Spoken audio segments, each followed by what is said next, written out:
বলা হচ্ছে যে হুমায়ুনকে সাসপেন্ড করলেও তৃণমূল কোনোভাবে তার কর্মসূচিতে বাধা সৃষ্টি করেনি। এটা একটা তৃণমূলের কৌশল যে মুসলিম ভোটকে আরো একাত্তা। আমি এসব জানবো না, এত ব্যাখ্যা আমার কাছে নেই। তবে একটা জিনিস দেখেছি, এখানকার প্রচুর ধর্মপ্রাণ মানুষ কিন্তু গেছিল, তারা এসব জানে না। যারা মাথায় ইট নিয়ে যেতে পারে তাদের কাছে এসব গল্প খাটে না। পকেট থেকে পয়সা দিয়ে নতুন ইট কিনে নিয়ে সেখানটায় গেছে। তাদের ধর্মীয় আবেগটাকেও কিন্তু বোঝার চেষ্টা করতে হবে। এটাকে, ওটা তো অন্য ব্যাপার। মমতা ব্যানার্জির চালাকি মমতা ব্যানার্জির চালাকি, বিজেপির চালাকি বিজেপির চালাকি। কিন্তু যারা কালকে গেছিল একটা বড় অংশের মানুষ, তারা কিন্তু ধর্মপ্রাণ মুসলমান, এটা আমাকে মানতেই হবে। নাহলে পয়সা দিয়ে ইট কিনে ইট মাথায় নিয়ে কেউ ওখানে যেতে পারে না। এটাকে কিন্তু আমাদেরকে অবজ্ঞা করার ঠিক হবে না।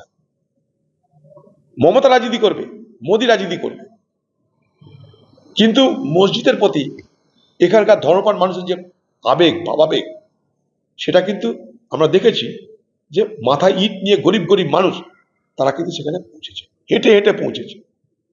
অতএব সবটাকে নস্যাৎ করে দিলাম রাজনীতি দুজনের, এটা না। রাজনীতি একটা অংশ আছে, তারপর আরে এটাও একটা অংশ আছে। এদেরকে ব্যবহার করা হবে কি হবে না ভবিষ্যৎ বলবে, এদেরকে কিভাবে ব্যবহার করা হবে এটা ভবিষ্যৎ বলবে। কিন্তু আজকের দিনে আমি দাঁড়িয়ে বলতে পারি যে একটা বড় অংশের মানুষ, সবারই কথা বলছি না, একটা বড় অংশের মানুষ ধর্মীয় আবেগে প্রভাবিত হয়ে তারা ধর্মীয় কর্ম করতে সেখানটায় গেছে এই মানসিকতা নিয়ে যে আমরা একটা ভালো কাজ করতে যাচ্ছি। এটাকে কিন্তু বুঝতে হবে আমাদেরকে। সেই আবেগ থেকেই পাল্টা রাম মন্দির বানাতে চাইছেন না, সেটা কি করছে যাই না, মানে এখানকার বিজেপিরা তো মন্দির ছাড়া কিছু দেখেনি পৃথিবীতে আর ভারতবর্ষ। যাই না তাদের মন্দিরের পিছনে কারা যাচ্ছে না আছে, যদি সেরকম দেখি বলবো। আর 4 দিন বাকি এসআইআর, যেরকম এখানে বাবরি মসজিদ নিয়ে সারাদিন সাজো লোক চললো, আজকে কলকাতার ব্রিগেডে 5 লক্ষ মানুষের গীতা পাঠের আসর বসেছে। এবং যেটা সনাতনী সংস্কৃতি পরিষদ নামে একটা সংগঠন ডেকেছে বটে, কিন্তু তাদের সব বিজেপি নেতারা। এখন এটা নিয়ে বলার তো কিছু নেই, কেউ গীতা পাঠ করবে, আমি তো বলতে পারি না গীতা পাঠ করা যাবে না। কোথাও মসজিদ নির্মাণ হবে, আমি তো বলতে পারি যে মসজিদ নির্মাণ করা যাবে না। মসজিদ নির্মাণ করার অধিকার আছে, গীতা পাঠের অধিকার আছে। এছাড়াও বাংলায় আরো মানুষের অনেক কথা আছে, সেগুলোকেও গুরুত্ব দেওয়া উচিত, এটাই আমি মনে করি। সে রাজ্যের হোক কেন্দ্রের হোক, আমাদের পশ্চিমবঙ্গ পিছিয়ে যাচ্ছে ক্রমশ। আমরা আজকে প্রায় আর্থিক জালে ফেসে গেছি, আমরা আর্থিক জালের মধ্যে সারা পশ্চিমবঙ্গ আজ নিমজ্জিত। সেগুলো নিয়ে কোনো ভাবনা চিন্তা নেই। নিশ্চয়ই কাউরির মন্দির করার, কাউরির গীতা পাঠ করার, কাউরির মসজিদ করার অধিকার আছে, সেগুলো একটা শুভ মানসিকতা থেকে করলে আরো বেশি ভালো হয়। কারণ বাতাবরণটা যেন ঠিক সৌহার্দ্যের হচ্ছে না বলে আমি মনে করছি। এটা শুধু মুর্শিদাবাদ নয়, সারা বাংলাতেই সৌহার্দ্যের সম্প্রীতির বাতাবরণটা বজায় রাখা জরুরি।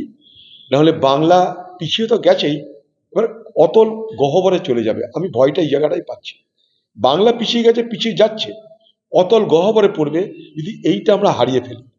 ঠিক একইভাবে দেশের ক্ষেত্রেও তাই, সাম্প্রদায়িক সম্প্রীতি সৌহার্দ্যের বাতাবরণ। দেখুন, আমরা যে যাই করি না কেন, নিজেদের সমাজের মধ্যে, নিজেদের রাজ্যের মধ্যে, নিজেদের দেশের মধ্যে যদি আমরা একে অপরের বন্ধু হতে না পারি, তাহলে বিদেশি শক্তিরা আরো বেশি শক্তিশালী হয়। যারা ভারতবর্ষকে ভালো নজরে দেখে না, যারা ভারতবর্ষের ক্ষতি চায়, দুর্বল চায়, তাদের হাতটা আরো শক্ত হয়।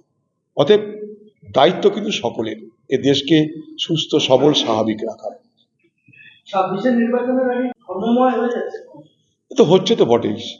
বাংলা রাজনীতি মমতা ব্যানার্জি আর বিজেপি পার্টি আজ থেকে নয়, 2000 সালের পর থেকে শুরু করেছিল। এই থেকে বিজেপি তৃণমূল পার্টির জন্ম হয়, সেই থেকে বিজেপি পার্টির সঙ্গে তৃণমূলের সম্পর্ক, ঘনিষ্ঠতা, দোস্তি বাড়তে থাকে।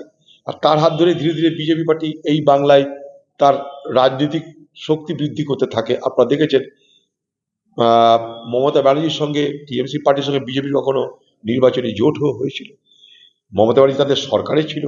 আরো লোকের মমতা ব্যানার্জি কখনো কিন্তু বিজেপি পার্টির বিরুদ্ধে কোনো আইডিওলজিক্যাল কথা বলে না, মানে আদর্শগত বিরোধী কথা বলে না। খেয়াল করে দেখবেন, তা যদি বলতো তাহলে সর্বপ্রথম মোহন ভাগবতের বিরুদ্ধে কথা বলতো, বলেছে আজ পর্যন্ত বলেনি। রাজনাথ সিং এর বিরুদ্ধে কথা বলে, বেছে বেছে কথা বলে। নরেন্দ্র মোদী, অমিত শাহ, এই দুজনে তো শেষ কথা না। বিজেপি পার্টির আইডিওলজির বিরুদ্ধে কিন্তু মমতা ব্যানার্জি কোনোদিন কোনো কথা বলেনি, খেয়াল করে দেখবেন।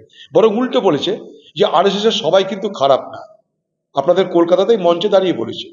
এই মমতা ব্যানার্জি 2003 সালে আরএসএস এর যে সর্বভারতীয় সম্মেলন হয়েছিল দিল্লিতে, সেখানে দাঁড়িয়ে সে বক্তৃতা দিয়েছে এবং সেখানে বলেছে যে আরএসএস এর সঙ্গে আমার কোনো বৈরতা নেই, আরএসএস দেশের একটা বড় শক্তি, এবং মমতা ব্যানার্জিকেও আরএসএস সেইভাবে স্বীকৃতি দিয়েছে।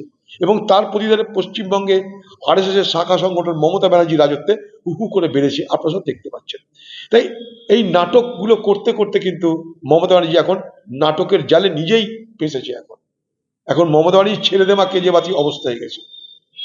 মমতা ব্যানার্জির আর কোনো নিয়ন্ত্রণ নেই পশ্চিমবঙ্গের উপরে, ছেড়ে দেমা কেঁদে বাঁচি অবস্থা হয়ে গেছে, আমি এটা বলতে পারি।